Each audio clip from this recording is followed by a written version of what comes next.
할렐루야 성도님 여러분 반갑습니다. 유튜브 성도님들도 반갑습니다. 저희 교회는 일주일간 일본 선교를 다녀왔습니다. 기도해 주신 덕분에 잘 다녀왔습니다. 그곳에 동경에 있는 사람들에게 복음을 많이 전하고 왔습니다. 지금 이스라엘은 이란을 지금 공격해서 전쟁이 시작됐는데 이것이 마지막 예언입니다. 이란만 망하면 주님 오십니다. 그래서 이란이 빨리 망하고 이스라엘이 승리하도록 우리 기도하면 좋겠습니다. 하나님께서 주신 말씀 히브리서 12장 15절입니다. 히브리서 12장 15절 말씀 제가 봉독하겠습니다. 너희는 하나님의 은혜에 이르지 못하는 자가 없도록 하고 또 쓴 뿌리가 나서 괴롭게 하여 많은 사람이 이로 말미암아 더럽게 되지 않게 하며 아멘. 농부는 식물을 재배하기 위하여 씨를 뿌립니다. 그 씨가 그대로 있으면은 식물이 자라지 않습니다. 식물이 자라려면 그 씨에서 줄기, 뿌리를 내려야 합니다. 뿌리가 땅으로부터 영양분을 흡수하여 식물이 성장할 수 있습니다. 어떤 식물이든지 뿌리가 건강하게 잘 내려지면 건강하게 자랍니다. 좋은 열매를 맺습니다. 뿌리가 병들면 식물도 병이 듭니다. 좋은 열매를 맺지 못합니다. 인간의 마음에도 뿌리가 있습니다. 건강한 뿌리와 병든 뿌리가 있습니다. 마음이 늘 평안하고 만족한 사람, 선한 사람은 건강한 뿌리를 가진 것입니다. 마음에 평안이 없고 불만족한 사람, 또 죄된 생각을 하는 사람은 마음에 병든 뿌리가 있기 때문입니다. 성경은 이것을 쓴뿌리라고 말합니다. 쓴뿌리는 한마디로 말하면 악의 뿌리예요. 죄의 뿌리입니다. 회개하고 예수를 믿으면 쓴 뿌리가 없고 선한 뿌리에서 선한 열매를 맺을 수 있습니다.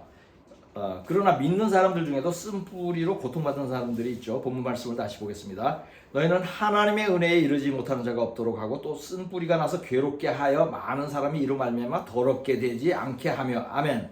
이 구절은 쓴 뿌리가 있는 사람은 스스로 괴로운 것에 그치지 않고 다른 사람에게도 영향을 주는 것을 보여주죠. 다른 사람을 더럽게 한다고 표현합니다. 교회 안에서 이러한 일을 종종 목격할 수 있습니다. 우리 인간은 살면서 좋은 경험도 하고 나쁜 경험도 합니다. 행복할 때도 있고 불행한 일을 겪을 때도 있습니다. 피해를 당할 때도 있고 피해를 줄 때도 있습니다. 마음의 상처를 받는 일도 있고 남에게 상처를 줄 때도 있습니다. 이러한 인생의 많은 경험 중에서 특별히 내가 피해를 입고 고통받은 경험을 기억하며 마음에 두고 있다면 그 사람에게는 쓴뿌리가 자라난 것입니다. 남에게 받은 마음의 상처나 고통이 쓴뿌리의 원인이 되는 것입니다. 그러나 쓴뿌리는 자신이 지은 죄로 인하여도 자라납니다. 남에게 상처나 피해를 주었거나 그 외에 다른 죄를 지은 경우입니다. 이러한 사람도 자괴감이나 양심의 가책으로 인한 쓴뿌리가 있습니다. 자신이 피해자라고 주장하는 사람도 실제로는 자신도 남에게 피해를 준 경우가 많습니다. 그러나 사람들은 자신 위주로 생각을 하고 판단을 하므로 남의 잘못만 탓하는 경향이 있죠. 따라서 쓴뿌리는 자신이 상처를 받은 것과 상처를 준 것이 함께 섞여 있다고 보는 것이 정확합니다. 예를 들어 설명을 해보겠습니다.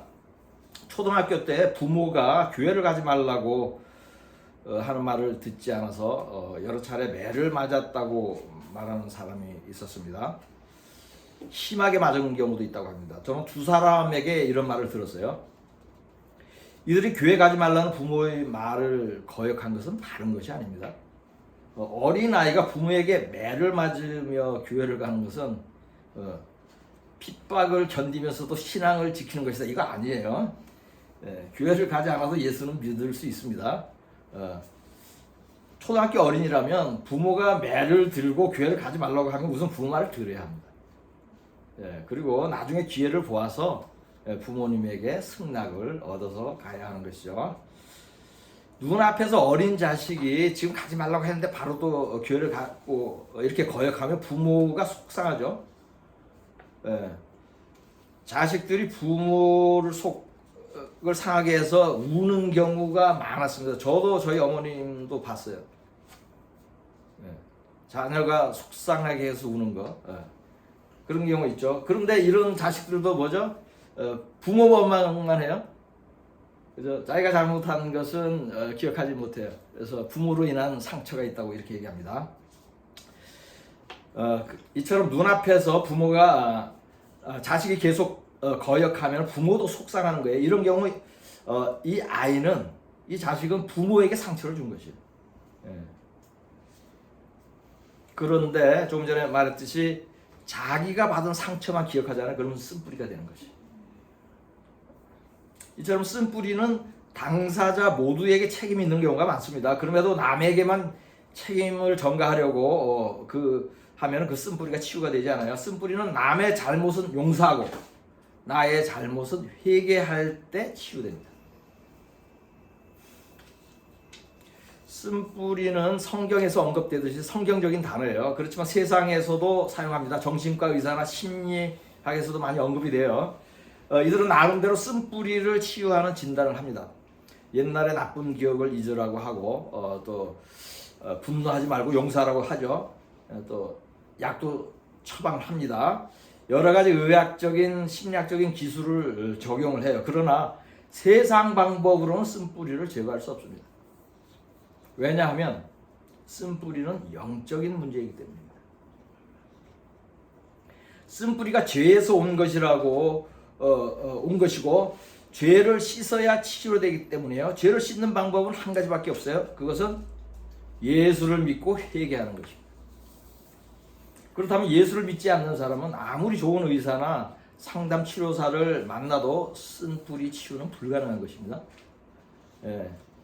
그러나 성경적으로 적용하면 쉽게 치유될 수 있습니다. 치유하는 방법은 첫째, 예수를 믿는다. 둘째, 자신의 죄를 회개한다. 셋째, 남을 용서한다. 그렇다면 예수를 믿음에도 쓴뿌리가 있는 사람은 그 원인이 쉽게 밝혀진 것입니다. 회개를 하지 않았기 때문에, 용서하지 않았기 때문에. 회개는 남을 핑계하지 않는 것입니다. 나의 잘못만 깨닫는 것이에요.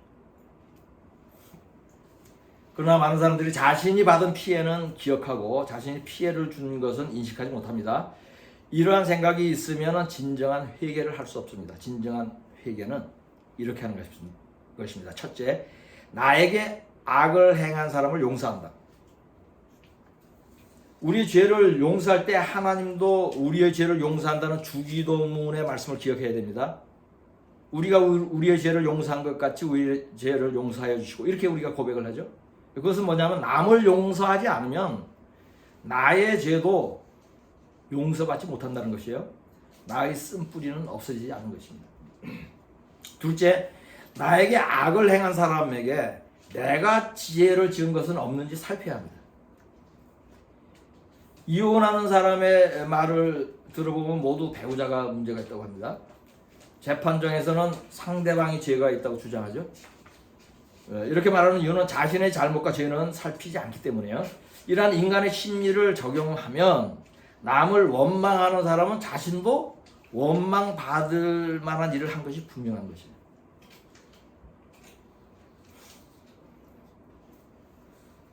좀 설교 가운데 회개하는 그 성도들이 있는 것을 이렇게 느낍니다. 이렇게 말하는 이유는 자신의 잘못과 죄는 살피지 않기 때문에. 이러한 인간의 심리를 적용하면 이거 좀 전에 언급한 건데, 남에게 피해를 준 사람, 원망하는 사람 자기도 피해를 주고 원망한 적이 있다는 것이에요. 이러한 사실을 겸손히 받아들이잖아요. 그럴 때 성령이 내가 지은 죄를 기억나게 하고 회개하도록 인도합니다. 이것이 진정한 회개이고, 이러한 회개를 할 때 쓴뿌리는 제거되는 것입니다. 이렇게 하는 것이 쓴뿌리를 제거하는 가장 완벽한 방법이면서 동시에 유일한 방법이에요. 출애굽한 이스라엘 백성들이 광야에서 모세를 원망하였습니다. 만나와 메추리만 먹는 것을 불평하였죠. 이들은 감사해야 할 일을 원망할 일로 여겼어요. 농사를 짓지도 않고 짐승을 잡지 않아도 짐승을 잡을 필요도 없이 매일 내려주는 음식에 감사하지 않았어요. 많은 믿는 자들이 모세를 원망하고 하나님을 원망한 이스라엘 백성처럼 행하고 있습니다. 부모가 자신을 양육한 고마움은 모르고 상처를 주었다는 얘기만 합니다. 자신이 부모에게 불순종한 것은 말하지 않아요. 남편이 자신에게 악을 행하였다고 말합니다. 자신이 남편에게 잘못한 것은 말하지 않습니다. 형제가 자신을 섭섭하게 했다고 해요. 그런데 자신이 형제에게 상처를 준 일은 기억하지 못해요. 이런 사람에게 쓴뿌리가 자라납니다. 쓴뿌리가 있는 사람들에게는 몇 가지 특징이 있습니다. 첫째, 화를 잘 냅니다. 둘째, 감사보다는 서운한 마음을 가집니다. 셋째, 남의 핑계를 댑니다. 넷째, 시기와 질투를 합니다. 다섯째, 염려를 많이 합니다. 여섯째, 자존감이 없고 쉽게 절망합니다. 그 외에도 뭐 여러 가지 증세들이 있습니다. 이러한 것들은 쓴뿌리에서 나오는 독한 열매예요. 자신도 괴롭고 남도 괴롭게 합니다.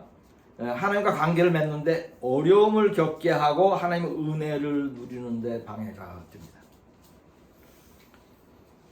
이러한 쓴뿌리가 속히 치유되지 않으면 더욱 심한 증세로 발전할 수 있습니다. 우울증에 걸리고 안 좋은 것에 중독됩니다. 세상으로 돌아가서 타락합니다. 심지어 자살도 하게 됩니다.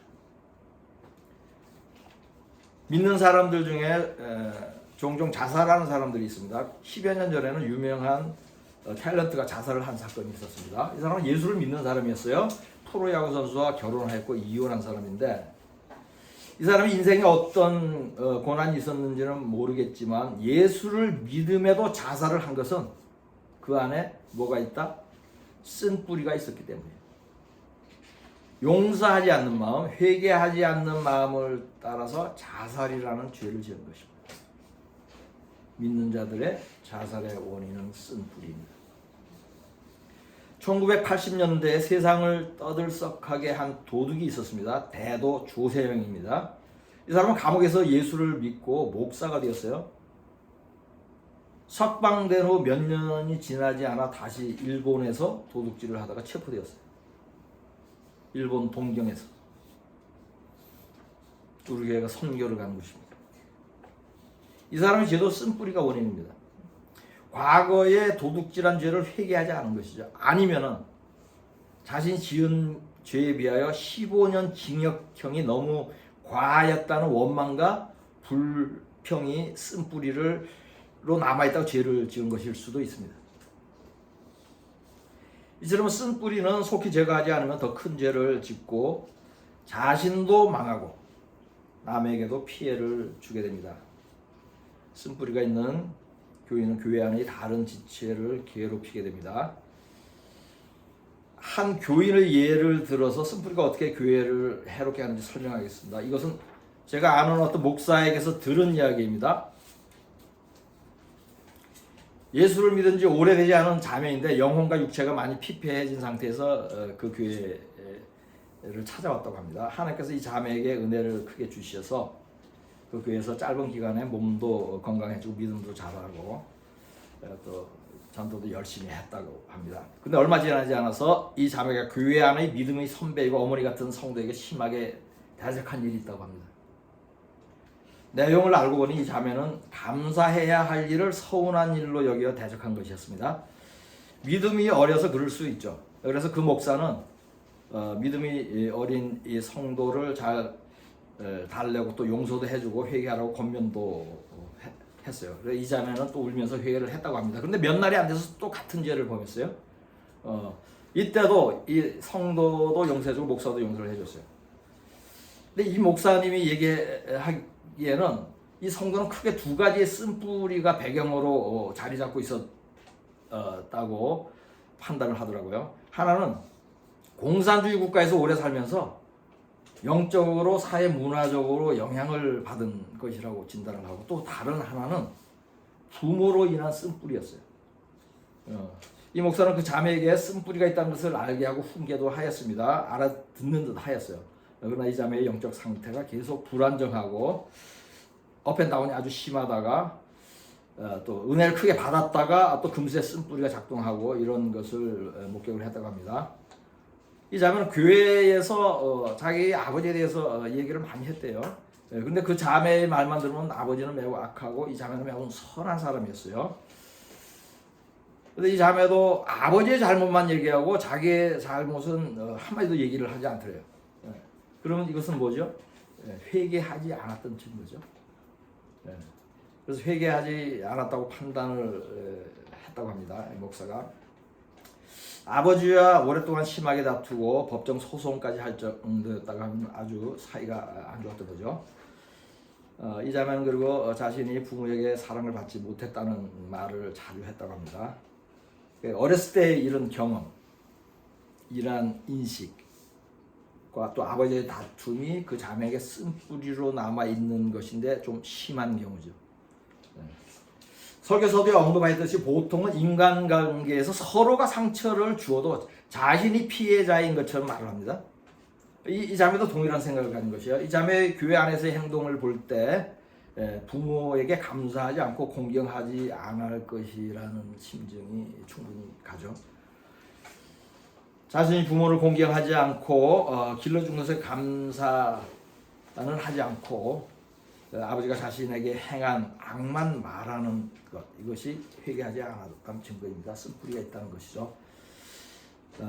회개하지도 않고 또 용서하지도 않았기 때문에 그 쓴뿌리가 남아있는 것입니다. 이 목사는 이 자매에게 아버지를 용서할 것을 가르쳤고 또 자신이 잘못한 것을 회개하라고 가르쳤다고 합니다. 이 자매는 회개하고 아버지를 용서했대요. 그러나 결과적으로는 쓴뿌리가 없어지지 않았어요. 이 자매는 자신이 대적했던 그 성도를 끝까지 비판하고 교회를 떠났다고 합니다. 회개와 용서로 쓴뿌리를 제거하지 못한 경우입니다.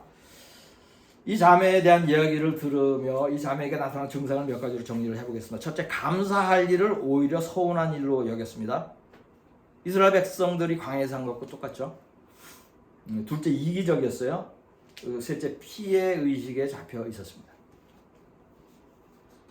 이기적이고 피해 의식에 잘 잡히는 사람들은 공산주의 국가에서 오래 산 것과 연관이 있습니다. 자유가 제한되고 감시를 받는 사회에서 오래 살게 되면 피해 의식과 자기 방어 본능이 강해집니다. 남에 대한 경계심이 무의식 중에 자리 잡고 있습니다. 이것은 공산주의 국가 국민들에게 발견되는 일반적인 현상이에요. 믿는 사람에게는 이러한 사회적 배경, 성장 배경이 쓴뿌리의 원인이 될 수 있습니다. 이 자매에게서 그런 것이 있었던 것입니다. 제가 이 교인의 예를 자세히 들어 설명하는 이유는 쓴뿌리가 어떻게 작동하고 교회를 분란시키는지에 대한 좋은 예라고 여겼기 때문에 좀 상세히 설명을 한 것입니다. 본문 말씀을 다시 보겠습니다. 너희는 하나님의 은혜에 이르지 못하는 자가 없도록 하고 또 쓴뿌리가 나서 괴롭게 하여 많은 사람이 이로 말미암아 더럽게 되지 않게 하며. 아멘. 지금 예를 든 자매 외에도 자신의 쓴뿌리로 교회 안의 사람들을 더럽게 하는 경우가 많이 있습니다. 저는 이거보다 훨씬 심한 경우도 많이 보았어요. 제가 목회를 하면서도 직접 경험했습니다. 참 성도들은 쓴뿌리를 가진 교인들에 의해서 더럽혀지지 않습니다. 더럽혀지지가 않아요. 그러나 교회 안에 그러한 성도는 많지 않습니다. 다 영향을 받게 됩니다. 그러므로 본문 구절은 많은 사람이 이로 말미암아 더럽게 되지 않게 하며라고 말씀하는 것입니다. 많은 사람이 영향을 받는다는 것입니다. 이번엔 저희 교회의 교인에 대한 이야기를 하겠습니다. 이분은 저희 유튜브 설교를 한동안 듣고 은혜를 받아 저희 교회를 찾아왔습니다. 청년 때 은혜를 받고 거듭난 경험을 하고 30년 넘게 예수를 믿었습니다. 성경도 많이 알고 믿음도 좋다고 스스로 여기는 듯이 보이는 교인이었어요. 말하는 것을 들으면 믿음이 좋고 영적으로 깨어있는 듯이 보이기도 해요. 그런 면이 없는 것은 아니지만 제가 판단하기에 신앙생활의 열매는 없어 보였어요. 몇 개월 동안 양육하고 대화를 하면서 말하는 것과 삶에 상당한 차이가 있는 것을 보았습니다. 이분은 믿음이 없는 남편과 오랫동안 어려운 관계를 유지하고 있었어요. 이분도 남편이 잘못한 것과 자신이 잘한 것만 이야기를 하더라고요. 그렇다면 회개하지 않은 것이죠. 불신자 남편이 더 악한 것은 분명해 보였어요. 그러나 믿는 자는 자신의 허물을 먼저 회개해야 합니다. 이분은 남편의 핍박으로 인한 쓴뿌리가 자라난 것입니다. 스스로 인식은 못하는 듯 했어요. 이분은 기도를 하고 분별한다고 하는데 미혹되어 있었습니다. 성령의 인도로 저희 교회를 왔다고 했어요. 6개월 만에 다시 성령의 인도로 교회를 떠난다고 말해요. 이것이 미혹된 증거이죠. 자신의 생각을 성령의 인도라고 말하는 크리스천들이 많이 있습니다. 이분도 그러한 사람들 중에 하나예요. 성령은 남을 판단하게 하지 않습니다. 뒤에서 수근거리게 하지 않습니다. 교회 안에 당을 짓거나 교인들을 더럽히지 않습니다.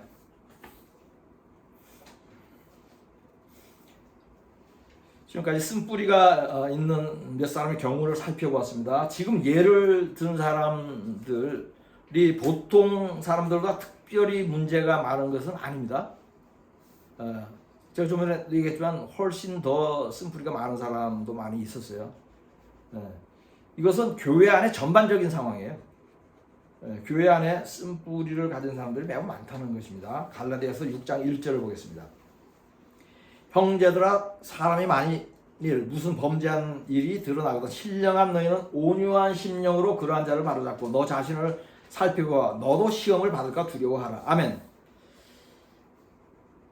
교회 안에서 다른 형제의 죄가 보일 때가 있습니다. 또 예언의 은사를 가진 사람은 특별히 더 잘 봅니다. 그 죄는 지적해야 합니다. 그러나 그 전에 할 일이 있습니다. 자신도 혹시 그러한 죄가 없는지 아니면 그러한 죄에 빠지게 되지는 않을지 먼저 살펴야 합니다. 죄가 있다면 먼저 회개를 해야 합니다. 그런 후에 다른 사람의 죄를 지적할 수 있습니다. 또한 죄를 지적할 때에는 온유한 마음으로 사랑하는 마음으로 해야 합니다. 이렇게 하는 사람은 그 마음에 쓴뿌리가 없는 것이에요. 판단하고 정죄하고 수근거리는 것은 죄입니다. 이렇게 행하는 원인이 모두 쓴뿌리는 아닐지라도 상당 부분 쓴뿌리가 원인인 것은 사실입니다. 쓴뿌리는 회개하지 않은 증거예요. 그러므로 믿는 여러분은 스스로의 마음을 살펴 쓴뿌리가 없는지 확인해 보십시오. 심정에 부끄러운 마음이나 죄된 마음이나 평안을 깨트리는 생각은 없는지 살펴보시고 혹시 조금이라도 있다면 회개하는 마음과 용서하는 마음으로 깨끗하게 지하십시오. 쓴뿌리가 없다면 그 사람은 회개하는 것입니다. 아무도 미워하거나 원망하지 않는 것입니다. 하나님과 교통하는 것입니다. 하나님의 은혜 안에 있는 것입니다. 본문 말씀으로 설교를 마치겠습니다. 너희는 하나님의 은혜에 이르지 못하는 자가 없도록 하고 또 쓴뿌리가 나서 괴롭게 하여 많은 사람이 이로 말미암아 더럽게 되지 않게 하며. 아멘.